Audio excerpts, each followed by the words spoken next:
मेरे चैनल को सब्सक्राइब करें और बेल आइकन को ज़रूर दबाएं।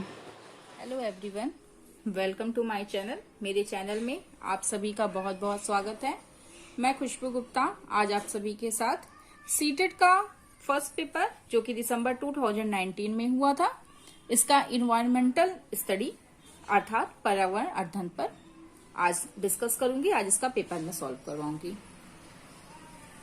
यदि आप मेरे चैनल पे नए हैं तो मेरे चैनल को सब्सक्राइब कर लें, साथ ही साथ बेल आइकन को जरूर प्रेस करें जिससे मैं जो भी वीडियो डालूं वो आप तक पहले पहुंच सके। चलिए स्टार्ट करते हैं। क्वेश्चन नंबर 61 जिसमें दिया गया है निम्नलिखित में से क्या पर्यावरण अध्ययन के संदर्भ में सही है। मतलब पर्यावरण के लिए कौन सा चीजें चारों में से 4 ऑप्शन दिए, इन चारों में से सही है। जिसमें फर्स्ट ऑप्शन दिया है कि 1 से 2 की कक्षाओं के लिए भाषा और गणित के माध्यम से पर्यावरण अध्ययन पढ़ाया जाता है। मतलब 1 से 2, मतलब 1 से क्लास फर्स्ट और क्लास सेकंड कक्षाओं में भाषा और गणित के माध्यम से पर्यावरण को, इन्वायरमेंटल स्टडीज को पढ़ाया जाता है। सेकंड हो जाता है क्लास सेकंड, थर्ड और फोर्थ की कक्षाओं के लिए पर्यावरण अध्ययन से जुड़े मुद्दों को भाषा और गणित के माध्यम से पढ़ाया जाता है। थर्ड है 1 से 2 तक की कक्षाओं के लिए पर्यावरण अध्ययन से जुड़े मुद्दे विज्ञान और सामाजिक विज्ञान के द्वारा पढ़ाए जाते हैं। फोर्थ ऑप्शन दिया है पर्यावरण अध्ययन एक विषय है जो 1 से 5 तक की कक्षाओं में पढ़ाए जाते हैं। जैसा कि हम जानते हैं कि पर्यावरण अध्ययन इन्वायरमेंटल स्टडी के बारे में कि इसमें पर्यावरण से रिलेटेड चीजों को डिस्कस किया जाता है। तो इस क्वेश्चन में ये बोल रहा है कि इन 4 ऑप्शन में से पर्यावरण अध्ययन के लिए कौन सा सही है।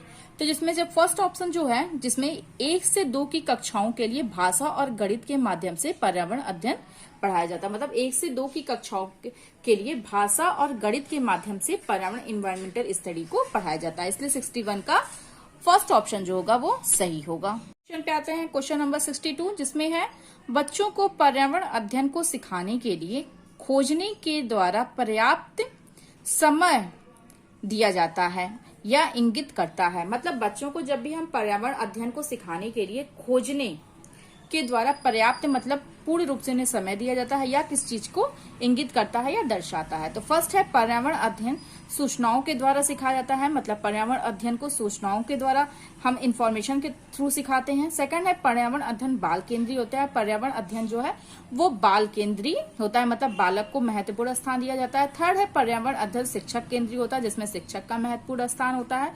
फोर्थ है पर्यावरण अध्ययन याद करके सिखाया जाता है। तो जैसा कि इस क्वेश्चन में पूछ रहा है कि बच्चों की पर्यावरण अध्ययन को सिखाने के लिए खोजने के द्वारा पर्याप्त समय दिया जाता है, तो यह इंगित करता है पर्यावरण अध्ययन बाल केंद्रीय होता है। तो 62 का सेकंड ऑप्शन जो होगा वो सही होगा। क्वेश्चन नंबर 63 पे हम आते हैं जो कि है पर्यावरण अध्ययन कक्षाओं में 3 से 5 तक के लिए एक विषय क्षेत्र है जो संकलित करता है।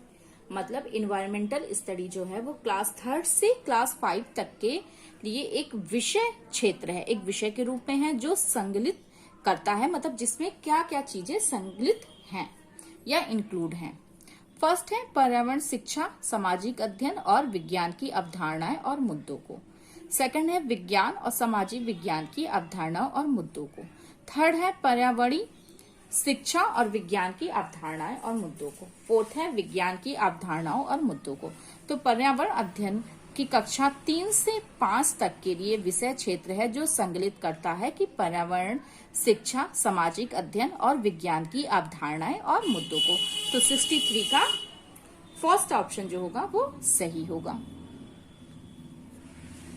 नेक्स्ट क्वेश्चन नंबर 64 जिसमें दिया है निम्नलिखित में से क्या पर्यावरण अध्ययन के शिक्षक के लिए वांछनीय गतिविधि है। मतलब पर्यावरण के अध्ययन के शिक्षक के लिए एक गतिविधि के रूप में है। फर्स्ट है पर्यावरण अध्ययन की अवधारणाओं से संबंधित महत्वपूर्ण सूचनाओं को बच्चों को देने के लिए प्रेरित करना। मतलब पर्यावरण अध्ययन से जो भी महत्वपूर्ण सूचनाएं हैं वो बच्चों को देने के लिए प्रेरित करना। सेकंड है पर्यावरण अध्ययन के 6 प्रकरणों को रेखीय आयोजन करना। थर्ड है केवल पाठ्य पुस्तकों पर आश्रित रहना। मतलब केवल पाठ्य पुस्तकों के ही ज्ञान पर आधारित रहना। फोर्थ है विभिन्न कक्षाओं के बहुसांस्कृतिक क्षेत्रों को संबोधित करना। जो भिन्न भिन्न कक्षाएं हैं उसमें बहुसांस्कृतिक जो भी प्रोग्राम्स होते हैं बहुसांस्कृतिक उनके क्षेत्रों को संबोधित करना। तो क्वेश्चन में दिया गया है कि निम्नलिखित में से क्या पर्यावरण अध्ययन के शिक्षक के लिए वांछनीय गतिविधि है। जिसका फोर्थ ऑप्शन जो होगा वो सही होगा कि विभिन्न कक्षाओं के बहुसांस्कृतिक क्षेत्रों को संबोधित करना। मतलब भिन्न भिन्न कक्षाओं के जो बहुसांस्कृतिक क्षेत्र होते हैं उनको संबोधित करना या उनको दर्शाना। इसलिए 64 का फोर्थ ऑप्शन जो होगा वो सही होगा। क्वेश्चन नंबर 65 पे आते हैं जिसमें लिखा है निम्नलिखित में से क्या पर्यावरण अध्ययन में बच्चों के द्वारा ज्ञान की रचना में महत्वपूर्ण है। तो पर्यावरण अध्ययन में बच्चों के द्वारा ज्ञान की रचना, ज्ञान को बढ़ाने में सबसे ज्यादा मेरा महत्वपूर्ण या क्या योगदान है। तो फर्स्ट है बच्चों को सक्रिय भाग लेना, मतलब बच्चों का एक्टिव होना, सक्रिय रूप से उनका पार्टिसिपेट करना या भाग लेना। सेकंड है बच्चों के समुदाय के सदस्य, बच्चों एक समुदाय के रूप में एक समुदाय के एक सदस्य के रूप में हो। थर्ड है पर्यावरण अध्ययन की पाठ्यपुस्तकें कि पर्यावरण अध्ययन की पाठ्यपुस्तकों के द्वारा। फोर्थ है पर्यावरण अध्ययन की पाठ्यपुस्तकों में दी गई व्याख्या और परिभाषा। तो क्वेश्चन में ये कहना चाह रहा है कि पर्यावरण अध्ययन में बच्चों के द्वारा ज्ञान की रचना में महत्वपूर्ण होती है। फर्स्ट ए कि बच्चों का सक्रिय रूप से भाग लेना, कि बच्चे एक्टिव रहें और एक्टिव होकर के वो पार्टिसिपेट करें। सेकंड है बच्चों के समुदाय के सदस्य, मतलब एक बच्चे एक समुदाय के सदस्य के रूप में कार्य करें जो उनको सीखने में और समुदाय के द्वारा उन्हें सीखने में बहुत ही मदद करता है, साथ ही साथ उनमें सहयोग की भावना भी आती है। थर्ड इसका आ जाएगा पर्यावरण अध्ययन की पाठ्यपुस्तकें, क्योंकि पर्यावरण अध्ययन की पाठ्यपुस्तकों के द्वारा क्योंकि पर्यावरण अध्ययन की जो पाठ्यपुस्तकें होती हैं वो बच्चों के मार्गदर्शन करने के लिए बहुत ही महत्वपूर्ण है। पाठ्यपुस्तकों का हमारे ज्ञान में बहुत ही विशेष योगदान होता है। इन तीनों का ए और बी और सी, ए बी और सी तीनों ही का बच्चों के पर्यावरण अध्ययन में बच्चों के द्वारा ज्ञान की रचना में बहुत ही महत्वपूर्ण होता है। इसलिए 65 का 4 ऑप्शन जो होगा वो सही होगा। पे आते हैं क्वेश्चन नंबर 66 जिसमें लिखा है निम्नलिखित में से कौन सा पर्यावरण अध्ययन पाठ्यक्रम के सुझावित प्रकरणों का उप प्रकरण है। फर्स्ट है भोजन, सेकंड है जानवर, थर्ड है हम चीजें कैसे बनाते हैं, फोर्थ है परिवार और मित्र। तो प्रकरण का उप प्रकरण है जानवर, तो इसका 66 का सेकंड ऑप्शन जो होगा वो सही होगा। नेक्स्ट क्वेश्चन पे आते हैं क्वेश्चन नंबर 67 जिसमें दिया है पर्यावरण अध्ययन के शिक्षक के द्वारा बच्चों को जानवरों का अवलोकन और उनका मित्र बनने को प्रेरित करने का क्या उद्देश्य है। जिसमें फर्स्ट ऑप्शन दिया है बच्चों में सृजनात्मकता का विकास करना, मतलब बच्चों को क्रिएटिव बनाना। सेकंड है बच्चों में अवलोकन और रचना कौशल का विकास करना, अवलोकन और रचना का कौशल का विकास करना। थर्ड है बच्चों में सौंदर्यगत संवेदनाओं का विकास करना। तो बच्चों के पर्यावरण अध्ययन में शिक्षक के द्वारा बच्चों को जानवरों का अवलोकन और उनका चित्र बनाए को प्रेरित करने के लिए ये तीनों ही महत्वपूर्ण होता है, क्योंकि बच्चों को सृजनात्मकता मतलब क्रिएटिविटी का उनका विकास करना, डेवलप करना। सेकंड होता है बच्चों में अवलोकन और रचना कौशल का विकास करना, और थर्ड है बच्चों में सौंदर्यगत संवेदनाओं का विकास करना। इसलिए इसका ए बी सी तीनों ऑप्शन जो होगा वो सही होगा। तो 67 का थर्ड जो होगा वो सही होगा। क्वेश्चन पे आते हैं क्वेश्चन नंबर 68 जिसमें दिया है बच्चों को पर्यावरण अध्ययन सिखाने में प्रभावशाली तरीके से जोड़ा जा सकता है। मतलब बच्चों को हम पर्यावरण को अध्ययन को पढ़ाएं या सिखाने के लिए उनको किस तरीके से हम एक प्रभावशाली तरीके से बच्चों को जोड़ सकते हैं। फर्स्ट है वृत्तांत, सेकंड है कहानियां, थर्ड है शिक्षकों के द्वारा अवधारणाओं की प्रभावशाली व्याख्या, फोर्थ है शिक्षक के द्वारा अवधारणाओं का प्रभावशाली प्रदर्शन व व्याख्या। जिसमें 4 ऑप्शन दिए हैं। ऑप्शन 1 दिया है केवल ए या बी, सेकंड ऑप्शन दिया है केवल ए सी और डी, थर्ड ऑप्शन दिया है A B C, fourth option दिया है ए और ए सी एंड डी। तो क्वेश्चन में यही कह रहा है कि बच्चों को पर्यावरण अध्ययन सिखाने में प्रभावशाली तरीका से जोड़ा जा सकता है, जिसका सी जो होगा शिक्षकों के द्वारा अवधारणाओं की प्रभावशाली व्याख्या, मतलब शिक्षक जो भी पढ़ा रहे हैं उसके कॉन्सेप्ट को और अच्छे से पढ़ाएं, उसका एक प्रभावशाली तरीके से उस चीज को की व्याख्या करें, उसको डिस्क्राइब करें। सेकंड ऑप्शन जो होगा, शिक्षक के द्वारा अवधारणाओं का प्रभावशाली प्रदर्शन व व्याख्या। शिक्षक जो भी चीजों को पढ़ा रहे हैं उसको बहुत प्रभावशाली तरीके से उसकी व्याख्या तो कर ही रहे हैं, साथ ही साथ उसका प्रभावशाली तरीके से उसकी प्रदर्शन भी करें, अर्थात उसमें कुछ मॉडल्स, कुछ मैप का प्रयोग करें जो बच्चों को उस चीजों को पढ़ाने के लिए और ही अच्छा दिखे, जिससे बच्चे और ज्यादा उसके प्रति अट्रैक्ट हो और जो उनको सिखाने के लिए एक प्रभावशाली तरीका के रूप में सामने आए। इसलिए 68 का फर्स्ट ऑप्शन जो होगा वो सही होगा। नेक्स्ट क्वेश्चन, क्वेश्चन नंबर 69, जिसमें दिया गया है निम्नलिखित में से क्या पर्यावरण अध्ययन को सिखाने का सबसे प्रभावशाली संसाधन है। मतलब पर्यावरण अध्ययन को पढ़ाने का या सिखाने का सबसे प्रभावशाली संसाधन या रिसोर्स के रूप में है। फर्स्ट है परिवार के सदस्य, सेकंड है समुदाय के सदस्य, थर्ड है समाचार पत्र, फोर्थ है कक्षा। जिसमें 4 ऑप्शन दिए हैं। फर्स्ट ऑप्शन है केवल सी और डी, सेकंड ऑप्शन है ए, बी और सी, थर्ड ऑप्शन है केवल ए और बी, फोर्थ ऑप्शन है डी। तो पर्यावरण अध्ययन को सिखाने का सबसे प्रभावशाली तरीका जो होता है, एक परिवार के सदस्य के रूप में, समुदाय के सदस्य के रूप में और समाचार पत्र, ये तीनों का ही पर्यावरण अध्ययन को पढ़ाने या साधा बताने में एक बहुत ही अच्छा रिसोर्स के रूप में, एक संसाधन के रूप में प्रयोग किया जाता है। तो 69 का सेकंड ऑप्शन जो होगा ए, बी और सी जो होगा वो सही होगा। नेक्स्ट क्वेश्चन पे आते हैं, क्वेश्चन नंबर 70, जिसमें दिया गया है निम्नलिखित सीखने के कौन से सिद्धांतों का पर्यावरण अध्ययन में अनुसरण होता है। मतलब सीखने के कौन से ऐसे सिद्धांत हैं जिनका पर्यावरण अध्ययन में अनुसरण होता है। तो फर्स्ट है अमूर्त से मूर्त, सेकंड है अज्ञात से ज्ञात, थर्ड है ज्ञात से अज्ञात, फोर्थ है वैश्विक से स्थानीय। ये बहुत ही इंपॉर्टेंट क्वेश्चन है जो कई बार एग्जाम में पूछा गया है। तो इसमें ये है कि 4 सिद्धांत दिए हैं, इन चारों में से कौन सा पर्यावरण अध्ययन में अनुसरण होता है, अर्थात पर्यावरण अध्ययन में प्रयोग किया जाता है।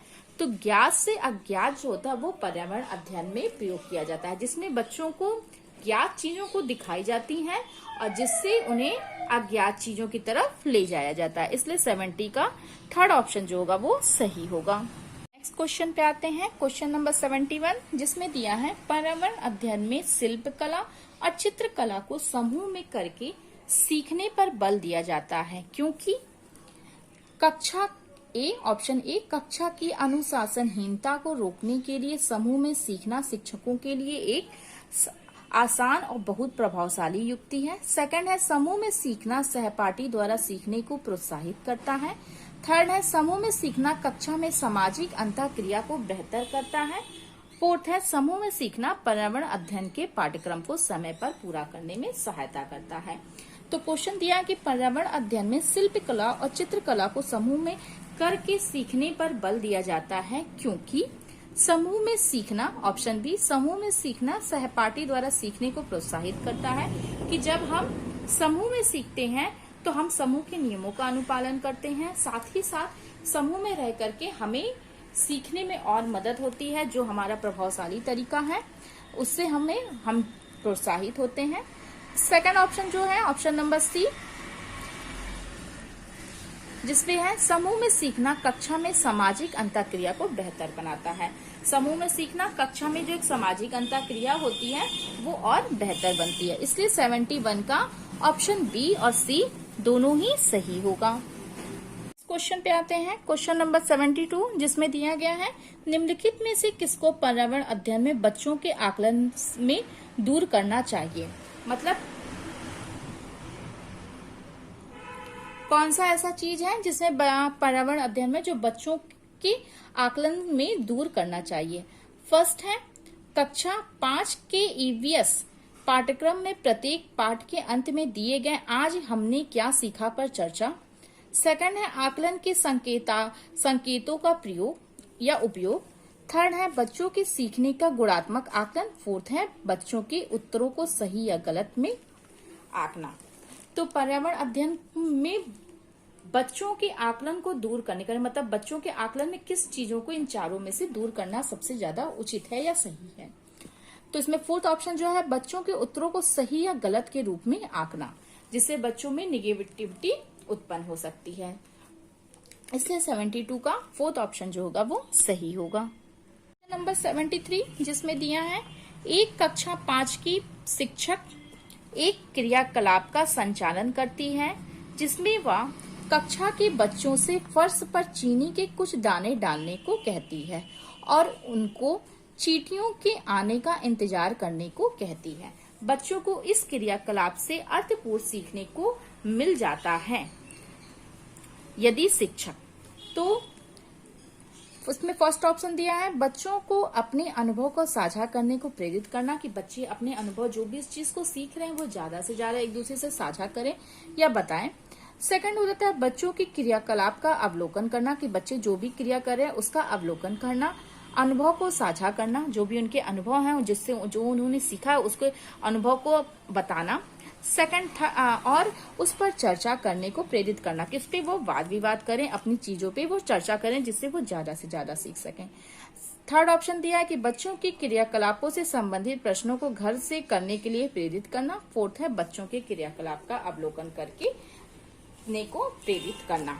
तो क्वेश्चन में दिया गया है कि एक कक्षा 5 की शिक्षक एक क्रियाकलाप का संचालन करती है जिससे वह कक्षा में बच्चों को फर्श पर चीनी के कुछ दाने डालने को कहती है और उनको चींटियों के आने का इंतजार करने को कहती है। बच्चों के इस क्रियाकलाप से अर्थपूर्ण सीखने को मिल सकता है यदि शिक्षक बच्चों के क्रियाकलाप का अवलोकन करे। बच्चे जो भी क्रिया कर रहे हैं उसका या क्रियाकलाप कर रहे हैं उस चीज का अवलोकन करना, एनालाइज करना, साथ ही साथ उनको अपने अनुभव को साझा करने के लिए कहना और उस अनुभव पर चर्चा करने को प्रेरित करना। इसलिए 73 का सेकंड ऑप्शन जो होगा वो सही होगा।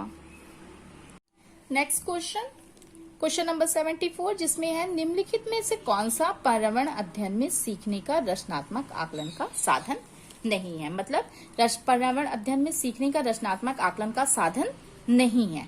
फर्स्ट है क्रम निर्धारित मापनी, सेकंड है वर्ण अभिलेख, थर्ड है वार्षिक उपलब्धि परीक्षण, फोर्थ है पोर्टफोलियो। तो यहाँ पे हम बात कर रहे हैं कि पर्यावरण अध्ययन में सीखने का रचनात्मक साधन नहीं है, वो है वार्षिक उपलब्धि परीक्षण। जो होता है वार्षिक उपलब्धि परीक्षण जो होता है बच्चों का एनुअल अचीवमेंट टेस्ट, वो जो होता है वो पर्यावरण अध्ययन का आकलन का रचनात्मक आकलन का साधन नहीं है। इसलिए 74 का थर्ड ऑप्शन जो होगा वो सही होगा। यदि आपको मेरा वीडियो पसंद आता है तो इसे आप लाइक, शेयर और सब्सक्राइब करें। Thank you.